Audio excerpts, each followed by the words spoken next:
Doctor Ahsan H মনসুরকে সরিয়ে বাংলাদেশ ব্যাংকের governor হিসেবে নিয়োগ দেওয়া হয়েছে মোস্তাকুর রহমানকে। বিকেলে এই নিয়ে প্রজ্ঞাপন জারি করে অর্থ মন্ত্রণালয়। মন্ত্রী বলেন, নতুন সরকারের অগ্রাধিকারের অংশ হিসেবেই পরিবর্তন আনা হয়েছে বাংলাদেশ ব্যাংকে। এর আগে দুপুরে সংবাদ সম্মেলনে বিদায়ী গভর্নর আহসান এইচ মনসুর জানান, বাংলাদেশ ব্যাংকের অর্জন ব্যর্থ করতে একটি কুচক্রী মহল কাজ করছে। এতে যোগ দিয়েছে বাংলাদেশ ব্যাংকের কর্মকর্তারা। নিজের পদত্যাগ নিয়েও কথা বলেন তিনি। অপটিক্যাল ব্রাইটেনার, কালার গার্ড এবং ডার্ট লক সমৃদ্ধ অ্যাডভান্স ফর্মুলায় এলো নতুন রে ডিটারজেন্ট পাউডার।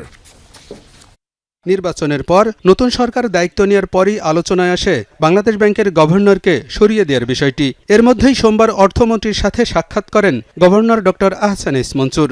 আলোচনা করেন ব্যাংকিং খাতের চলমান সংস্কার সহ নানা ইস্যুতে।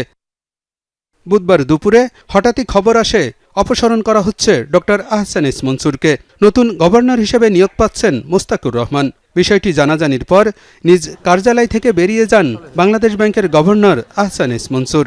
বিকেলে আগের গভর্নরকে সরিয়ে নতুন গভর্নর নিয়োগের প্রজ্ঞাপন জারি করে অর্থ মন্ত্রণালয়।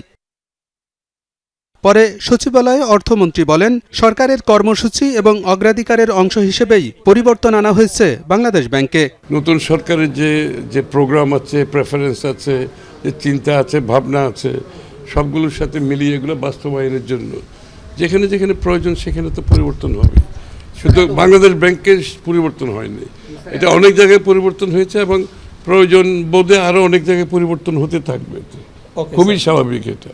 এর আগে সকালে কয়েকজন কর্মকর্তাকে শোকজ এবং বদলির প্রতিবাদ জানিয়ে বাংলাদেশ ব্যাংকের সামনে প্রতিবাদ সভা করেন সর্বস্তরের কর্মকর্তা কর্মচারীরা। আজকের ভিতরে এই বদলি বহাল উড্ড করতে হবে, সকল চুক্তিভিত্তিক নিয়োগ বাতিল করতে হবে, বাতিল করতে হবে।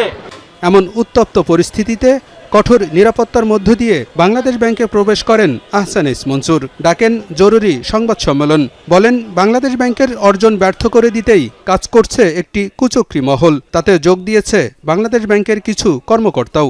ব্যাংক মার্জার এবং নিজের পদত্যাগ নিয়েও কথা বলেন আহসান এইচ মনসুর। 5 ব্যাংকের মার্জার এটা কোনো স্টাফ অ্যাসোসিয়েশনের ইস্যু নয়, এটা হচ্ছে সরকারের পলিসিগত বিষয়। পদত্যাগ কোনো ইস্যু না। আমি এখানে আসছি সেবা দিতে, আমার যেতে 2 সেকেন্ড লাগবে না পদত্যাগ করতে, সেটা কোনো বিষয় নয়। That's the last of the things. চাকরির জন্য আমি আসিনি, আমি এখানে এসেছি টু সার্ভ দ্য নেশন। কাজে পদত্যাগের কথা বলবেন না, সেটা কোনো ইস্যু নয়। ছাত্র জনতা গণঅভ্যুত্থানের পর 2024 সালের 14 আগস্ট বাংলাদেশ ব্যাংকের গভর্নর হিসেবে যোগ দেন doctor Ahsan H Mansur. Alamgir Hossain, Jamuna news, Dhaka.